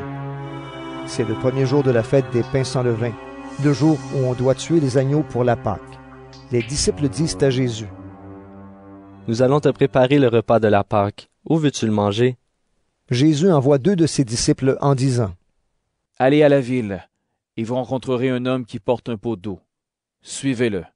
Il entrera dans une maison, et vous direz au propriétaire de la maison: Le maître te demande: Où est la pièce où je vais manger le repas de la Pâque avec mes disciples? En haut de la maison, le propriétaire vous montrera une grande pièce toute prête avec tout ce qu'il faut. C'est là que vous préparez le repas pour nous. Les disciples partent et ils vont à la ville. Ils trouvent tout comme Jésus leur a dit et ils préparent le repas de la Pâque. C'est le soir. Jésus arrive avec les 12 apôtres. Ils s'installent pour le repas et ils se mettent à manger. Alors Jésus déclare: Je vous le dis, c'est la vérité. L'un de vous va me livrer. C'est l'un de ceux qui mangent avec moi. Les disciples deviennent tristes et ils demandent à Jésus l'un après l'autre: Est-ce que c'est moi? Jésus leur dit: C'est l'un d'entre vous, les 12 apôtres, celui qui met la main avec moi dans le même plat. Le Fils de l'homme va mourir comme les livres saints l'annoncent. Mais quel malheur pour celui qui livre le Fils de l'homme. Pour cet homme-là, ce serait une bonne chose de ne pas être né. Pendant le repas, Jésus prend du pain. Il dit la prière de bénédiction. Il partage le pain et le donne à ses disciples en disant: Prenez, ceci est mon corps. Ensuite, il prend une coupe de vin. Il remercie Dieu. Il donne la coupe à ses disciples et ils en boivent tous. Jésus leur dit: Ceci est mon sang, le sang de l'alliance de Dieu. Il est versé pour un grand nombre de gens. Je vous le dis, c'est la vérité. Je ne boirai plus de vin jusqu'au jour où je boirai le vin nouveau dans le royaume de Dieu. Jésus et les disciples chantent les psaumes de la fête. Ensuite, ils vont au mont des Oliviers. Jésus leur dit: Vous allez tous m'abandonner. En effet, on lit dans les livres saints: Je vais tuer le berger, et les moutons partiront de tous les côtés. Jésus ajoute: Mais quand je me réveillerai de la mort, je vous attendrai en Galilée. Pierre lui dit: Tous les autres t'abandonneront peut-être, mais pas moi. Jésus lui répond: Je te le dis, c'est la vérité. Aujourd'hui, cette nuit même, avant que le coq chante 2 fois, toi, tu diras 3 fois que tu ne me connais pas. Mais Pierre insiste. Même si je dois mourir avec toi, je ne dirai jamais que je ne te connais pas. Et tous disent la même chose. Ensuite, ils vont à un endroit appelé Gethsémani. Jésus dit à ses disciples, « Asseyez-vous ici pendant que je vais prier. » Il emmène avec lui Pierre, Jacques et Jean. Il commence à être inquiet et très effrayé. Et il leur dit, « Mon cœur est triste jusqu'à mourir. Restez ici, ne dormez pas. » Il va un peu plus loin. Il se jette par terre et il demande à Dieu d'éloigner ce moment de souffrance si c'est possible. Il dit, « Abba, Père, pour toi tout est possible. Éloigne de moi cette coupe de souffrance. Pourtant, ne fais pas ce que je veux, mais ce que tu veux. » Jésus revient vers les 3 disciples et il les trouve endormis. Il dit à Pierre, « Simon, tu dors? Tu n'as pas eu la force de rester éveillé, même pendant 1 heure? Restez éveillé et priez pour pouvoir résister quand l'esprit du mal vous tentera. Vous désirez faire le bien, mais vous n'avez pas la force de résister au mal. » Jésus s'éloigne encore et il fait la même prière. Il revient vers les 3 disciples et les trouve endormis. Ils ne peuvent pas garder leurs yeux ouverts, ils ne savent pas quoi lui dire. Une 3e fois, Jésus s'éloigne et il revient. Il dit à ses disciples, « Vous dormez encore et vous vous reposez? C'est fini. C'est le moment. Le Fils de l'homme va être livré aux mains des pécheurs. Levez-vous, allons. Voyez, l'homme qui me livre est arrivé. » Au même moment, pendant que Jésus dit cela, Judas, l'un des 12 apôtres, arrive. Il y a avec lui une foule de gens avec des armes et des bâtons.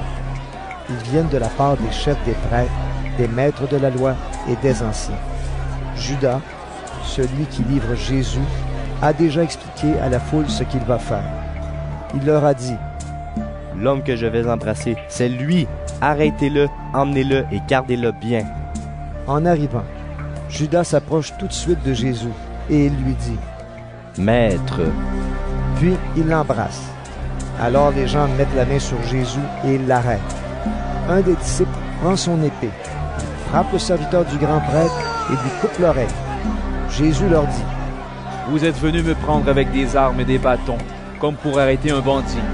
Tous les jours, j'étais avec vous dans le temple et j'enseignais. Pourtant, vous ne m'avez pas arrêté.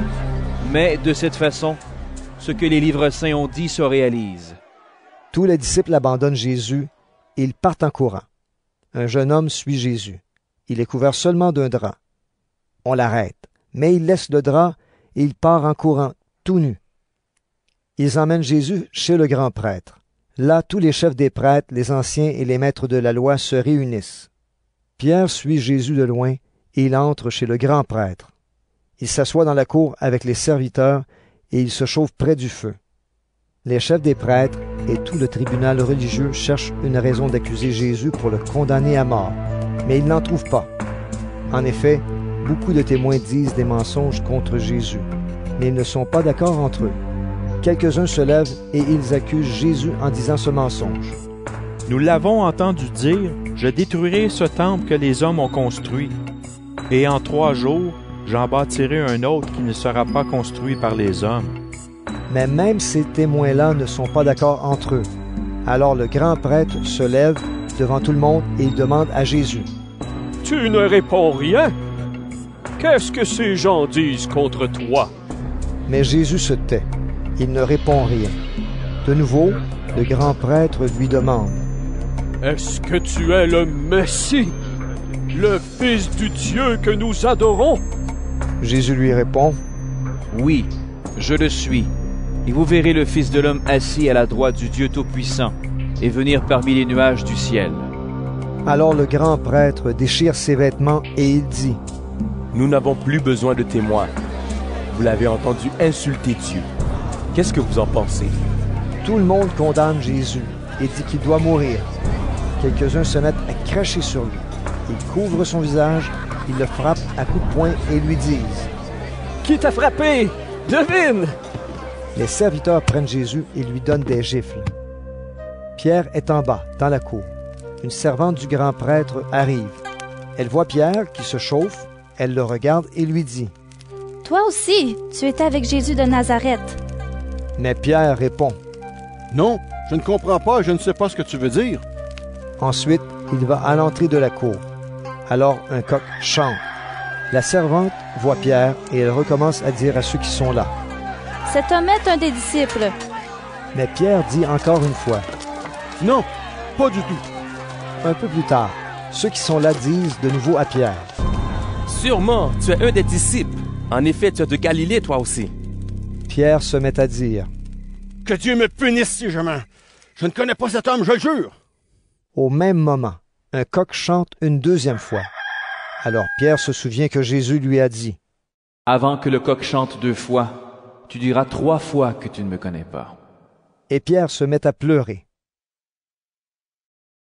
Marc, chapitre 15.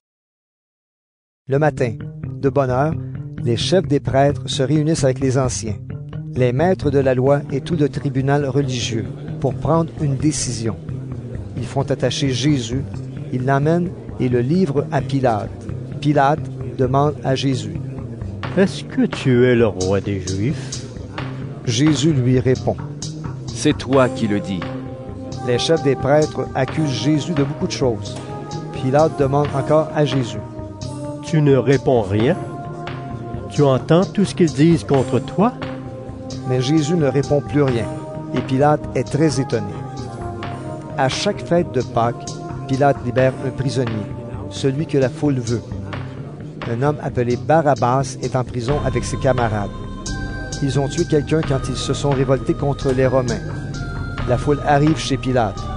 Les gens se mettent à lui demander, « Fais pour nous ce que tu as l'habitude de faire. » Pilate leur répond, « Est-ce que vous voulez que je vous libère le roi des Juifs? » En effet, Pilate le sait bien. Les chefs des prêtres lui ont livré Jésus par jalousie. Mais les chefs des prêtres poussent la foule à dire, « Libère-nous Barabbas !» Pilate leur demande encore, « Qu'est-ce que je vais donc faire de celui que vous appelez le roi des Juifs? » Ils répondent en criant, « Cloue-le sur une croix !» Pilate leur dit, « Qu'est-ce qu'il a donc fait de mal? » Mais ils crient encore plus fort, « Cloue-le sur une croix !» Pilate veut faire plaisir à la foule. Il leur libère Barabbas. Il fait frapper Jésus à coups de fouet. Puis il le livre aux soldats pour qu'ils le clouent sur une croix. Les soldats amènent Jésus à l'intérieur de la cour, c'est-à-dire dans le palais du gouverneur, et ils appellent toute la troupe. Pour se moquer de Jésus, ils lui mettent un vêtement en beau tissu rouge. Ils tressent une couronne avec des branches épineuses et ils la posent sur sa tête. Ils se mettent à le saluer en lui disant, « Salut, roi des Juifs !» Ils le frappent sur la tête avec un roseau et ils crachent sur lui. Ils se mettent à genoux pour s'incliner jusqu'à terre devant lui. Quand ils ont fini de se moquer de lui, ils lui enlèvent le vêtement rouge et lui remettent ses habits. Ensuite, ils l'emmènent dehors pour le clouer sur une croix. Un homme de Cyrène appelé Simon, le père d'Alexandre et de Rufus, passe par là en revenant des champs. Les soldats l'obligent à porter la croix de Jésus. Ils conduisent Jésus à un endroit appelé Golgotha, ce qui veut dire le lieu du crâne. Ils veulent lui faire boire du vin mélangé avec de la myrrhe, mais Jésus n'en prend pas.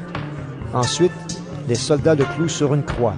Ils tirent au sort pour savoir qui aura ses vêtements, puis ils les partagent entre eux. Il est 9 heures du matin quand ils le clouent sur la croix. Il y a une pancarte qui indique pourquoi Jésus est condamné. Dessus, on a écrit « Le roi des Juifs ». Les soldats clouent aussi 2 bandits sur des croix, à côté de Jésus, l'un à sa droite et l'autre à sa gauche. Les gens qui passent par là secouent la tête et ils insultent Jésus en disant « Hé, tu voulais détruire le temple et le reconstruire en 3 jours? Eh bien, sauve-toi toi-même en descendant de la croix. » De même, les chefs des prêtres et les maîtres de la loi se moquent de Jésus et ils se disent entre eux « Il a sauvé les autres, mais il ne peut pas se sauver lui-même. Maintenant, le Messie, le roi d'Israël, n'a qu'à descendre de la croix. Si nous voyons cela, alors nous croirons en lui. » Et ceux qu'on a cloués sur des croix à côté de Jésus l'insultent aussi. À midi, il fait nuit dans tout le pays, jusqu'à 3 heures de l'après-midi. À 3 heures, Jésus crie d'une voix forte. Eloi, Eloi, lama sabachthani.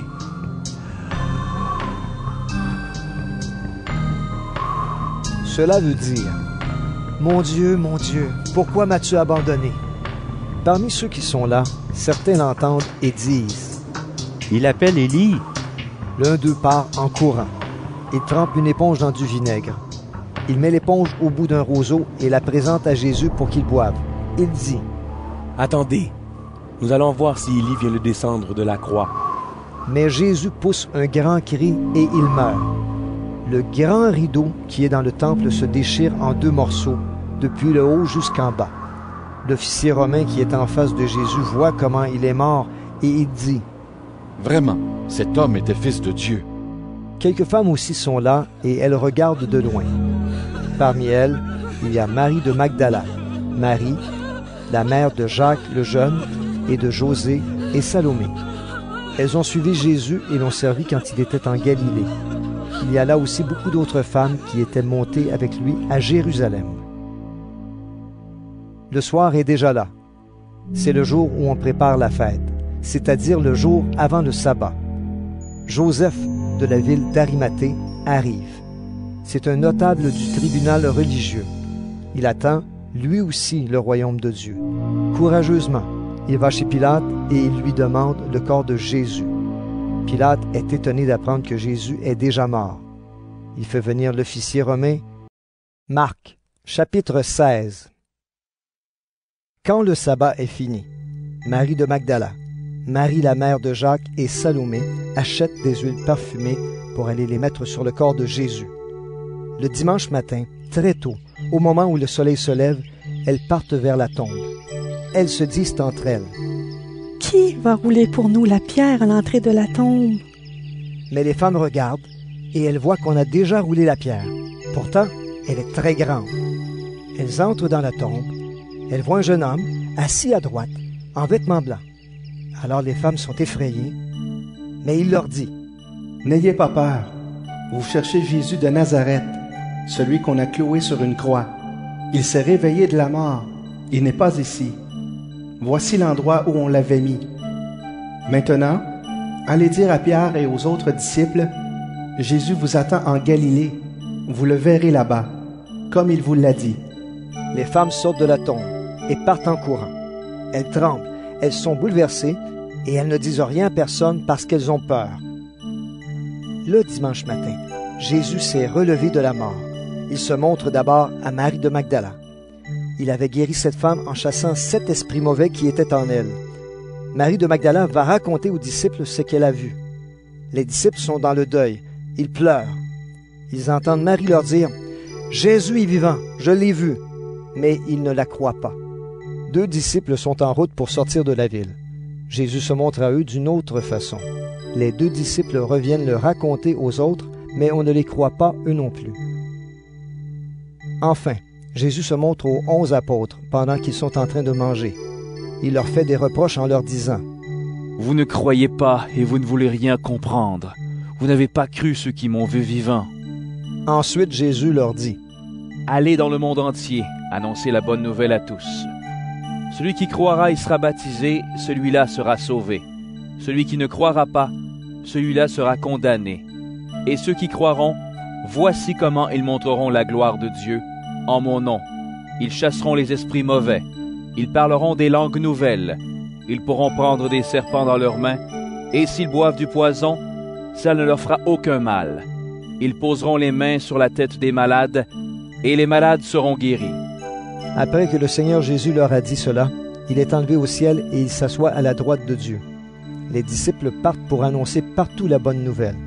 Le Seigneur travaille avec eux et il leur donne le pouvoir de faire des choses étonnantes. De cette façon, il montre que les paroles des disciples sont vraies.